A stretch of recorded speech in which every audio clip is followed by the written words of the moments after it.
parce que des fois tu vas élever le monsieur à un rang boo xam ni en réalité il n'est pas digne d'être parce qu'on parle du premier ministre de ce pays. Et des fois avoir des réflexes pratiquement mais d'un je sais pas moi on comprend pas.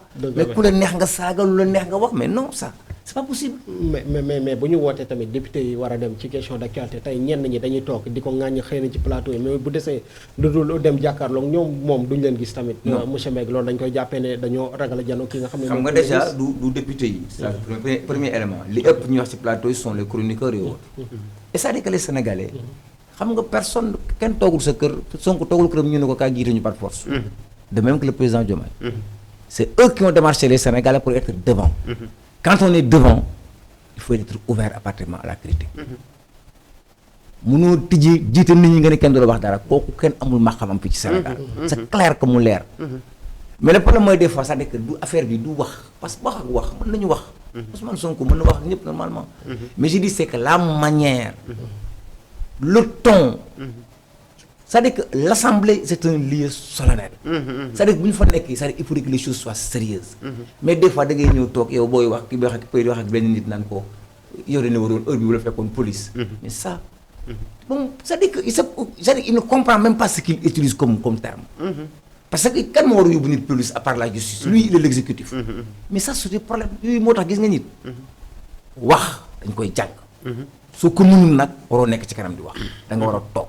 ñu seet kenn ku mën wax carrément ñu jox ko mu wax mais pas lui je dis que man Ousmane Sonko avec les députés c'est-à-dire que moi je le disqualifie peut-être nag bon ce sont les gens de Pastef bon mais ils sont ce qu'ils sont ils acceptent pratiquement d'être dirigés par n'importe qui mais man Ousmane Sonko matuma njiit doyuma njiit wallahi yàlla xam na loolu matuma njiit doyuma njiit mais jamono ji ñoom ñoo nekk ci bopp mais non mais ce cas cela ne tient mais ça on l'acceptait volontiers ça ce sont les Sénégalais qui l'ont voulu mais ça on respecte la décision des Sénégalais mais vous faites partie des Sénégalais mais je dis bien mais évidemment mais c'est-à-dire que yow mosoo gis kenn koo xam ne da lay gis yow d'accord ci mais dafay am man Ousmane Sonko bu ko wóoroon que ni sama carte mooy tax mu falu ba alaa yi ma jund falu jamais au plus grand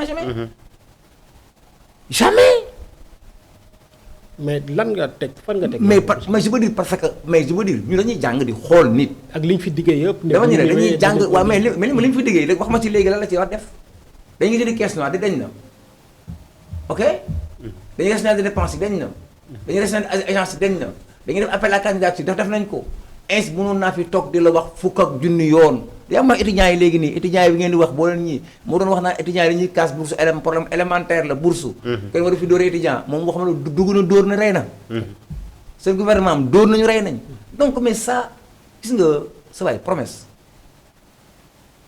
dafa doy waar parce que ma lay wax chaque jour ma koy wax c'est-à-dire que la politique est une chose très sérieuse au point que quand on va engager des gens suñ bi su ma la waajalee ne la dañuy dem fi ñuy dem dina metti te dina sori da ngay waaj boobu mais su ma la naxee kañ dem fii rek lañ jëm fii rek mais bu yàgg ngay taxaw parce que xamatoo fu ñu jëm et c'est ça loolu moo dal Pastef ci nguur gi Pastef tey su amoon ku mu jox nguur gi dina ko jox daw ça je te le jure ils n'ont mais je peux dire mais ça regardez bien c'est-à-dire que comment on peut être pratiquement gérer la présidence de la République l'Assemblée nationale la primature mais c'est-à-dire qu'ils ne s'entendent pas mais chaque jour c'est des problèmes léegi ñoom c'est-à-dire que opposition yi waxatu sax mais ñoom ñooy suqaloo seen bopp c'est Pastef qui est l'opposition même de Pastef ci loolu est-ce que duñ ci jàngee ne xëy na rupture bi ñu doon woote moo amul parce que ki nga xam ne ni mooy Mimi mu ngi seen biir te ñu bëri jàpp nañ ne xëy na yenn tiraillement yi bokk na ci li mu soxee ko moom it non je veux dire du rupture li du rupture c'est-à-dire que xam nga lii dal la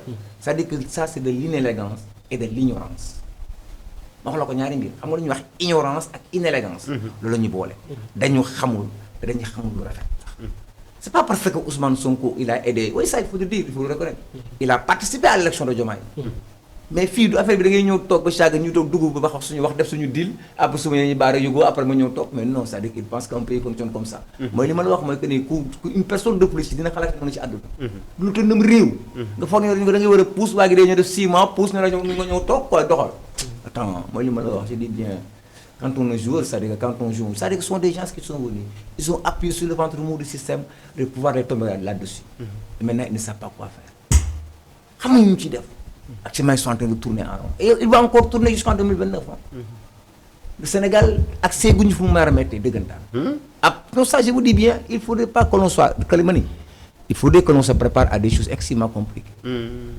ça il faudrait que mu leer. parce que si on continue à ce rythme ba ngay ñëw toog ñu naan la bon levé nañu 140 milliards la ñu soxla woon. levé nañu 150 milliards oui. ci 110 milliards. mais 110 milliards yoo xam ne état bi waroo ko woon jël entreprise yi ñoo ko waroon jël mën ci liggéey. su état bi jëlee lépp fa la entreprise jëlee xaalis. donc lu ñu mën a def mooy li ma la wax gis nga politique. d'ailleurs dañu lay on te dit science politique. c'est une science dañu koy jàng. politique c'est une science dañu koy jàng. où pratiquement tous les experts les sachants pratiquement d'un pays. dans chaque domaine wax ne lii ñu lañ koy def lii lañ koy def lañ koy def. mais su fekkee da ngeen foog ni yéen a aag yéen a ñëw on me dit 4000 cadres xaw ma bon c'est dommage quoi c'est-à-dire que vraiment c'est regrettable c'est-à-dire que damay réfléchir ak bi di qu'est-ce qui arrive à mon pays. mais seul un peuple est habitué à se tromper et le peuple s'est trompé je pense que le peuple va se reprendre aussi. ban analyse nga def ci premier ministre bu tiim président de la république daal di xamal ne ñun problème autorité la ñu am.